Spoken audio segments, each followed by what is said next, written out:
Alhamdulillah, alhamdulillahilladzi hadana li hadza wa ma kunna linahtadiya laula an hadanallah. Salatan wa salaman ala Rasulillah wa ala alihi wa ashabihi ajmain, amma ba'du. Subhanaka la ilma lana illa ma 'allamtana innaka antal alimul hakim. Hadirin hadirat kaum muslimin dan muslimat, jamaah salat subuh yang insya Allah dimuliakan oleh Allah Subhanahu wa ta'ala. Rasulullah sallallahu alaihi wasallam bersabda, "Hubbiba ilayya min dunyakum salasun." Ada tiga hal yang sangat dicintai oleh Nabi sallallahu alaihi wasallam di dunia ini. Yang pertama adalah at-tibu, wangi-wangian. Karenanya sunnah bagi kita laki-laki memakai wangi-wangian ketika hendak sholat. Kenapa? Karena jangan sampai kita yang khusyuk sendirian tapi marana isawalita nataruh bau. Kalaulah panitia menyiapkan di sini ada dupa-dupa, ya, karena barulah saya dapat masjid yang kita tempati ceramah di sini ada dupa-dupa di depan. Yang biasa kita dapatkan kalau ada dupa-dupa ketika kita baca doa di rumah orang. Betul apa tidak? Nah.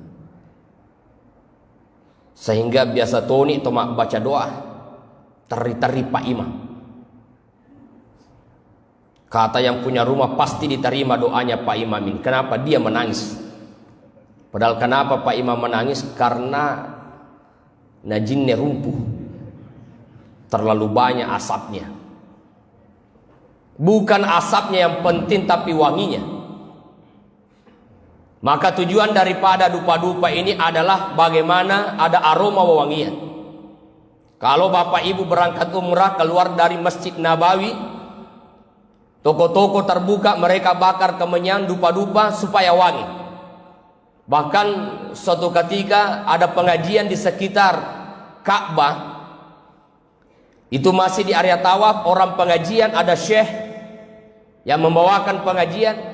Ada dua orang yang juga bawa dupa-dupa.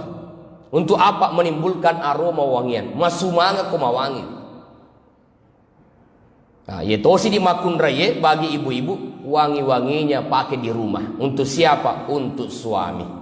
Jangan terbalik ke pengantin terlalu wangi, tetapi di rumah taliwa kepanah.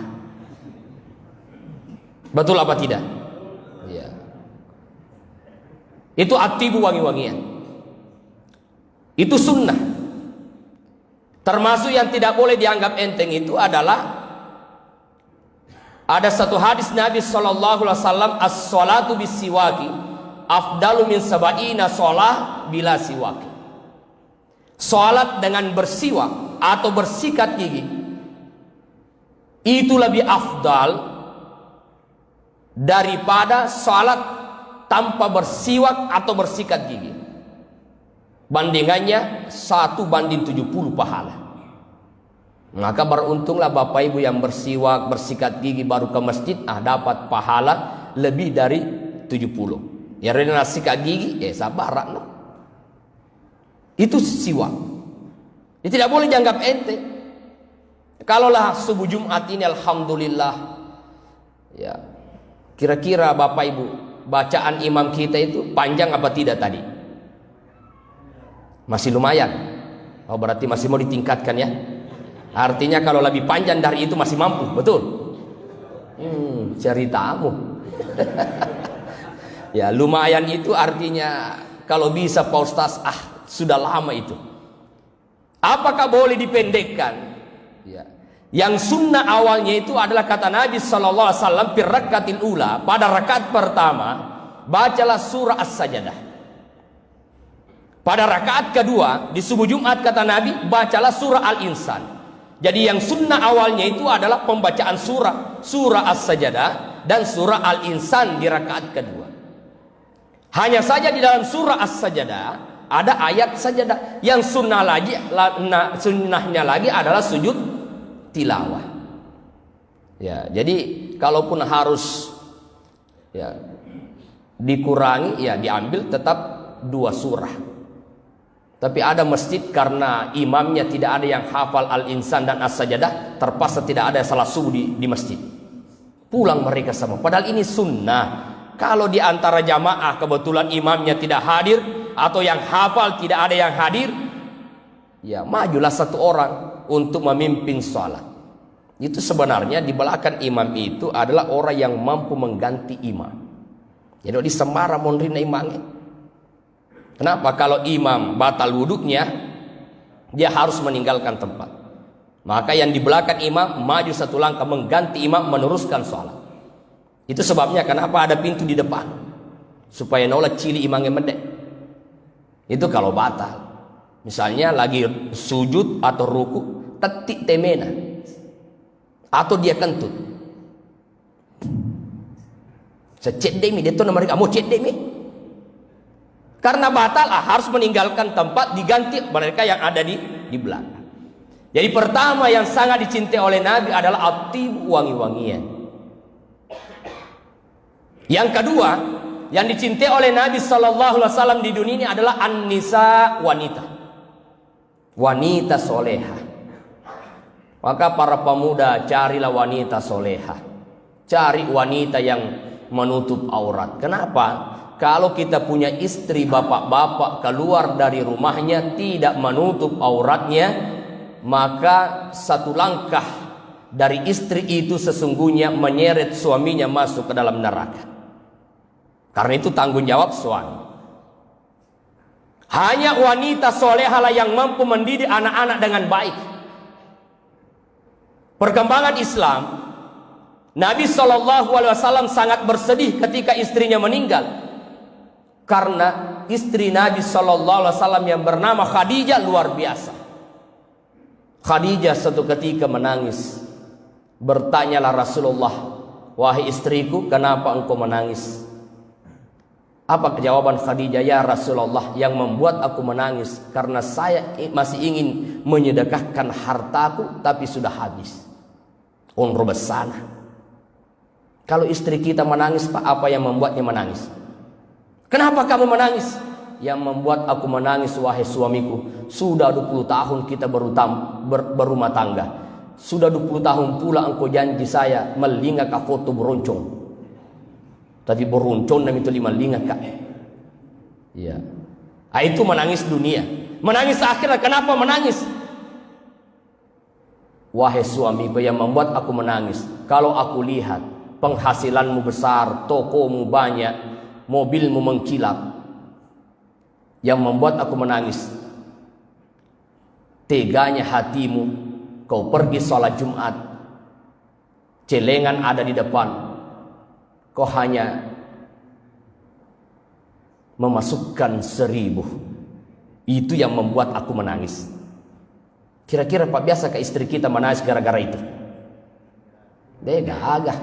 Magi mutari, mana kemana 100 sebelum mutak agak apa boleh? Sapi 50 sebu, 10 sebu, Rp10. Ini rojaji. Khadijah menangis.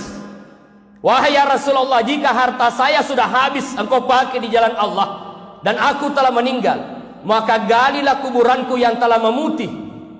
Lalu ambillah tulang belulangku itu, lalu ikatkan pada jembatan agar pasukan Islam bisa melewati jembatan itu dengan kuat. Ternyata tulang belulangnya pun dia sedekahkan kalau itu diperlukan oleh Rasulullah. Maka pantas kalau Khadijah menangis, kalau Khadijah meninggal, Rasulullah bersedih. Kira-kira bapak-bapak kalau istrinya meninggal sedih apa tidak? Sedih apa tidak? Madodong. Iya, mestinya sedih. Sedih cedek bawang. Jangan sampai ada suami meninggal istrinya masuk kamar. Yes. Kenapa yes? Alhamdulillah, aman sudah. Ya, mati panu kue. Bangka metode tu beni Muhammad. Tata. Ya. Kata istrinya, kenapa saya marahi kamu? Karena pekerjaanmu tidak ada, sholat pun tidak dilakukan. Dome bamu tungka, napa di tengah manu. Nah, An-Nisa, coba kita lihat bagaimana istri Fir'aun bernama Asia. Walau dia tinggal di rumah Fir'aun, istana Fir'aun. Tapi siapa yang mampu mendidik Nabi Musa yang bersama dengan Fir'aun saat dia kecil? Siapa yang mampu mendidik Masyitah, tukang sisir anaknya Fir'aun? Nabi Musa kecil, kemudian Masyitah mampu mengenal Allah. Siapa yang mendidiknya? Karena dididik oleh seorang wanita soleha dari istri Fir'aun. Maka ibu-ibu kalau suaminya belum taat kepada Allah, didiklah anak-anakmu. Maka ini anak-anak kita ini bawa ke masjid sholat subuh. Kalau perlu bangunkan dia, anak, ayo sholat subuh di masjid. Mati sini nena, hei, kenapa kau bangunkan cucu saya? Kamu dulu sholatnya ketika ingin menikah, jangan ganggu tidurnya cucu saya. Nenek kututoy ya. Mestinya kau dorong lah, ayo sama-sama ikut nenek ke masjid. Alena tuh halal. Yang namanya sholat bukan hanya karena ilmu, tapi juga karena kebiasaan. Berapa banyak orang titelnya berlapis-lapis, berapa banyak orang sekolahnya tinggi-tinggi, tapi sholat berjamaahnya kurang. Karena apa? Tidak terbiasa. Tapi berapa banyak orang tua kita tidak tamat SD, sholatnya 5 waktu di masjid. Kenapa? Karena kebiasaan dari kecil. Maka anak-anak kita perlu dibiasakan untuk hadir sholat berjamaah. Yang terakhir, yang ketiga yang dicintai oleh Nabi SAW adalah waju'ilat qurratu aini fis sholah. Menjadikan sholat itu sumber ketenangan. Ya Bilal, arih Nabi sholah. Ya Bilal, istirahatkanlah kami, gembirakanlah kami dengan sholat. Maka pantas Nabi itu ketika sholat sunat, sholatnya panjang. Nabi menikmati sholatnya. Nabi panjang sholatnya ketika sholat sunat, bahkan sujudnya lama. Makanya teori medis itu salah satunya, kalau ada orang yang sering sakit kepala, salah satu obatnya adalah sering-seringlah sujud dan perlama sujud. Lama sujud. Pak Ustaz, saya lama sujud kok masih pusing. Oh, indramu taliwa-liwa. Ya, bukan lagi karena darah, karena ketika kita sujud itu darah mengalir ke otak. Kalau darah mengalir dengan baik, sehat ini. Tapi kenapa selalu sakit kepala? Belum darahnya mengalir ke otak, berdiri lagi, Allahu Akbar. Allahu Akbar, sujud lagi, belum sampai ke otak, bangun lagi. Sehingga dia nak kena latu darah. Ya, malolesu. Sujud lama. Nah, Bapak Ibu sekalian, dalam ilmu tasawuf dikatakan, jika ingin sholatmu khusyuk, mestinya antara wudhu dengan sholat jangan ada perkataan tentang dunia. Mestinya setelah wudhu sampai kita sholat, antaranya itu jangan ada perkataan tentang dunia. Kenapa kita susah khusyuk? Mulai dari berwudhu, mulai dari rumahnya berjalan ke masjid, macerita memang nih. Macerita letu tak masih, macerita mofi, loni tak kabir, macerita mofi. Ya. Yang kedua, ketika sholat di waktu duhur, lalu kemudian ingin sholat lagi waktu asar, kalaulah dalam syariat, dalam fikih, wudhunya tidak batal, maka tidak mengapa wudhu yang dia pakai pada saat dia sholat di waktu duhur, itu pula yang dia pakai di waktu asar. Boleh. Kenapa? Belum batal wudhunya. Tapi kalau antara duhurnya dan asarnya tadi, mulut ini sudah berbohong, mulut ini sudah menceritakan aib orang lain, maka berwuduklah. Bukan karena wuduknya batal, tetapi karena energi wuduk itu sudah hilang. Kalau energi wuduk sudah hilang, maka susah terangkat ke langit, susah khusyuknya. Wabillahi taufiq was sa'adah. Assalamualaikum warahmatullahi wabarakatuh.